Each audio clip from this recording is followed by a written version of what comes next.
Hello friends, आपका स्वागत है हमारे इस यूट्यूब चैनल में। आज के इस वीडियो में हम लोग देखने वाले हैं रासायनिक बंधन, केमिकल बॉन्डिंग। जैसा कि आप जानते हैं कि हर कोई किसी न किसी बंधन से बंधा हुआ है। हम अपने आसपास बहुत सारी चीज़ों को ऐसा देख सकते हैं, महसूस कर सकते हैं, जैसे रिश्तों का बंधन, रक्षाबंधन, प्रेम बंधन। इसी तरह से रासायनिक बंधनों में भी बहुत सारे क्रियाएं होती हैं और वे एक दूसरे से कई प्रकार के बंधनों से जुड़े होते हैं। इन रासायनिक बंधनों में हम देखेंगे वैद्युत संयोजक बंधन और सहसंयोजक बंधन। इससे पहले कि हम लोग शुरुआत करें, आप भारती भवन की किताब जो है अच्छे से पढ़ लें, रासायनिक बंधन, या फिर स्क्रीनशॉट को पढ़ें। चलिए शुरू करते हैं। रासायनिक बंधन क्या है? रासायनिक बंधन वह रासायनिक बल जो किसी अणु में परमाणुओं को एक साथ बांध कर रखता है, रासायनिक बंधन कहलाता है। जैसा कि अब तक हमने पढ़ा कि जब दो परमाणु या दो से अधिक परमाणु आपस में मिलते हैं तो अणु का निर्माण करते हैं।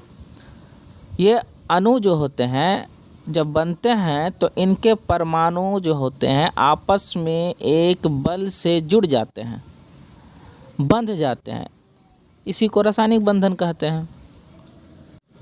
परमाणुओं में ये बंधन जो है ना, दो तरीके से बंधने की क्षमता देखने में आई है। पहला है परमाणु से दूसरे परमाणु इलेक्ट्रॉन के स्थानांतरण द्वारा, अर्थात इलेक्ट्रॉन का त्याग या इलेक्ट्रॉन को ग्रहण करके। जब अणु का निर्माण होता है तो एक परमाणु जो है इलेक्ट्रॉन त्यागता है और दूसरा परमाणु जो है इलेक्ट्रॉन ग्रहण करता है। तो इस प्रकृति के आधार पर रासायनिक बंधन बनता है, जिसे हम वैद्युत संयोजक बंधन या आयनिक बंधन के नाम से जानते हैं।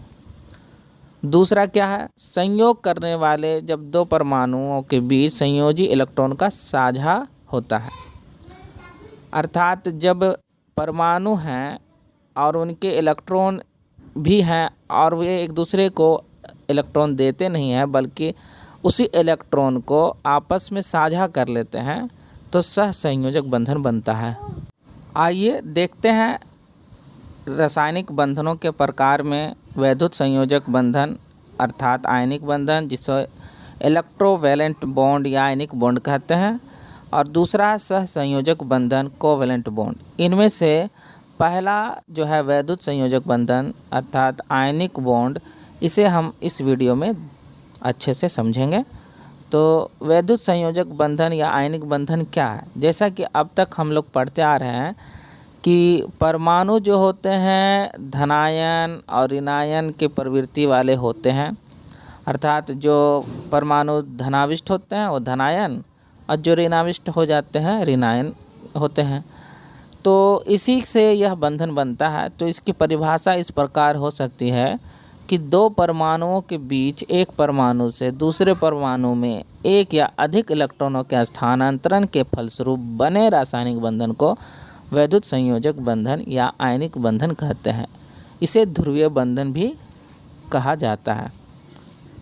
जैसा कि अब तक हम लोग पढ़ते आ रहे हैं कि परमाणु जो होते हैं इलेक्ट्रॉन त्यागते हैं और कुछ परमाणु जो है इलेक्ट्रॉन ग्रहण करते हैं। तो ये जो प्रवृत्ति होती है इससे धनायन और ऋणायन का निर्माण होता है। और जब इलेक्ट्रॉन का त्यागना एक या एक से अधिक इलेक्ट्रॉन कोई त्यागता है तो उसी तरह से उस पर धनायन चढ़ता है। और जब कोई परमाणु एक या एक से अधिक इलेक्ट्रॉन का ग्रहण करता है तो उसी के अनुसार उस पर ऋणायन चढ़ता है। और इनमें इलेक्ट्रॉनों के आदान प्रदान अर्थात स्थानांतरण के कारण जो बंधन बनता है, जो रासायनिक बंधन बनता है, उसे हम वैद्युत संयोजक बंधन या आयनिक बॉन्ड या फिर इसे हम ध्रुवीय बंधन भी कह सकते हैं। आइए इसे एक उदाहरण के द्वारा समझते हैं। जैसे सोडियम क्लोराइड का बनना। जैसा कि हम जानते हैं कि सोडियम के बाह्यतम कक्षा में एक इलेक्ट्रॉन होता है जिसका वह त्याग कर देता है और सोडियम आयन बनाता है। क्लोरीन के बाह्यतम कक्षा में 7 इलेक्ट्रॉन होते हैं और वह एक इलेक्ट्रॉन को ग्रहण कर लेता है और क्लोरीन आयन बनाता है। इस प्रकार ये दोनों परमाणु मिल करके सोडियम क्लोराइड बनाते हैं। अब इन दोनों के बीच जो बंधन बना है वह वैद्युत संयोजक बंधन या आयनिक बॉन्ड है। क्योंकि इस बंधन को बनने में इलेक्ट्रॉन का त्याग हुआ है और इलेक्ट्रॉन का ग्रहण हुआ है। एक और अन्य उदाहरण देखते हैं हम लोग। सोडियम मोनोऑक्साइड Na2O का बनना। सोडियम और ऑक्सीजन जो परमाणु होते हैं इनके इलेक्ट्रॉनिक विन्यास आप देख सकते हैं कि सोडियम का 11 2 8 1 और ऑक्सीजन का 8 होता है 2 और 6। अब यहाँ पर समस्या यह है कि ऑक्सीजन को अपना अष्टक पूरा करने के लिए 2 इलेक्ट्रॉन चाहिए, परंतु सोडियम यहाँ पर एक ही इलेक्ट्रॉन दे सकता है क्योंकि इसके बाह्यतम कक्षा में 1 इलेक्ट्रॉन होते हैं। परंतु इस समस्या का निदान सोडियम के 2 परमाणु कर सकते हैं। एक परमाणु 1 इलेक्ट्रॉन देगा और दूसरा परमाणु 1 इलेक्ट्रॉन अतिरिक्त के रूप में देगा, अर्थात दोनों मिलकर के 2 इलेक्ट्रॉन देंगे जो ऑक्सीजन ग्रहण करेगा। तो इस प्रकार जो है सोडियम और ऑक्सीजन मिलकर के सोडियम मोनोऑक्साइड बनाएंगे और यह इलेक्ट्रॉनों के आदान प्रदान अर्थात स्थानांतरण से बना एक बंधन है, इसीलिए यह आयनिक बंधन बनाएगा और ये आयनिक यौगिक होंगे।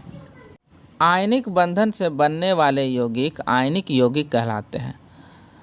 और भी आयनिक यौगिक आप यहाँ पर देख सकते हैं। Sodium chloride, sodium monoxide, magnesium chloride, magnesium oxide, calcium chloride, calcium oxide. इस तरह से आप बहुत सारे आयनिक यौगिक को देख सकते हैं जिसमें इलेक्ट्रॉनों के स्थानांतरण अर्थात आयनिक बॉन्ड बना है। आयनिक बंधन बनने से एक वैद्युत संयोजकता का कंसेप्ट आता है। इलेक्ट्रोवैलेंसी का जो कंसेप्ट है वो क्या कहता है? वो कहता है कि किसी तत्व के परमाणु के आयन में परिवर्तित होने के लिए उसके द्वारा त्यक्त या प्राप्त इलेक्ट्रॉन की संख्या उस तत्व की वैद्युत संयोजकता कहलाती है।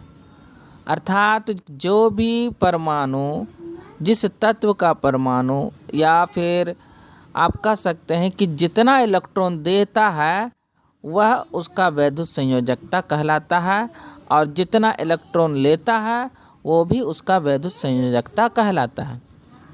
अब अगर कोई परमाणु इलेक्ट्रॉन को देता है तो उसे हम प्लस में लिखते हैं उसकी वैद्युत संयोजकता को। जैसे सोडियम जो है 1 इलेक्ट्रॉन त्याग करता है अर्थात देता है, इसीलिए उसकी वैद्युत संयोजकता +1 होगी। और क्लोरीन जो होती है वो 1 इलेक्ट्रॉन को ग्रहण करता है, इसीलिए उसकी वैद्युत संयोजकता -1 होगी।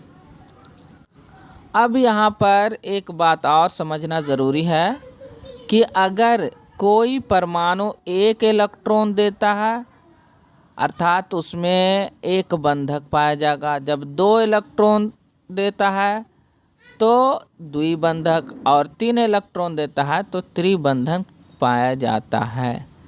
तो एक बंधक तत्व में आप सोडियम, क्लोरीन और फ्लोरीन को समझ सकते हैं। द्विबंधक तत्व में मैग्नीशियम, कैल्शियम, बेरिलियम या ऑक्सीजन को समझ सकते हैं और त्रिबंधक तत्व में एल्युमिनियम और बोरॉन है।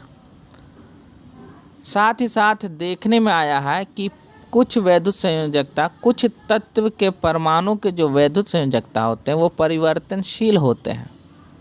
जैसे लोहा कभी वैद्युत संयोजकता 2 दर्शाता है तो कभी इसकी वैद्युत संयोजकता 3 होती है। जैसे उदाहरण के लिए फेरस सल्फेट, फेरस जब कहा जाए तो लोहे की वैद्युत संयोजकता 2 हो जाती है और फेरिक सल्फेट जब फेरिक कहा जाए तो लोहे की वैद्युत संयोजकता 3 हो जाती है। वैद्युत संयोजक या फिर आयनिक यौगिक की जो विशेषता होती है वो इस प्रकार है कि ये यौगिक जो होते हैं वो धन और ऋण आवेश युक्त होते हैं। ऋण आवेश युक्त आयन इनमें मौजूद होता है और ये आयन जो होते हैं त्रिआयामी रूप से एक रवा के तरह क्रिस्टल बनाते हैं। इनके द्रवणांक और क्वथनांक उच्च होते हैं। साथ ही साथ आप देखेंगे कि आप नमक को जब गर्म करते हैं तो ये जल्दी पिघलता नहीं है, द्रव के रूप में नहीं बदलता। इससे समझ में आता है कि इसका द्रवणांक बहुत उच्च होता है। फिर जल में प्रायः विलय होते हैं, परंतु बेंजीन, एसीटोन, कार्बन डाइसल्फाइड और कार्बन टेट्राक्लोराइड जैसे कार्बनिक विलायकों में अविलय होते हैं। जैसे केरोसिन है, पेट्रोल है, जो कार्बनिक विलायक होते हैं, अगर उनमें इनको मिलाया जाए तो ये घुलते नहीं हैं। अब है कि द्रवित या जलीय विलयन की अवस्था में ये विद्युत के सुचालक होते हैं। क्यों? क्योंकि इनमें ऋण और धन आवेश आयन मौजूद होते हैं। तो ये थे आपको आयनिक यौगिक की विशेषताएं। इसी के साथ रासायनिक बंधन में वैद्युत संयोजक बंधन या फिर आयनिक बॉन्ड समाप्त होता है। अगर हमारा वीडियो आपको पसंद आता हो तो प्लीज़ लाइक करें और ज़्यादा से ज़्यादा शेयर करें, जिससे आपके दोस्त भी इसका फ़ायदा उठा सकें। धन्यवाद।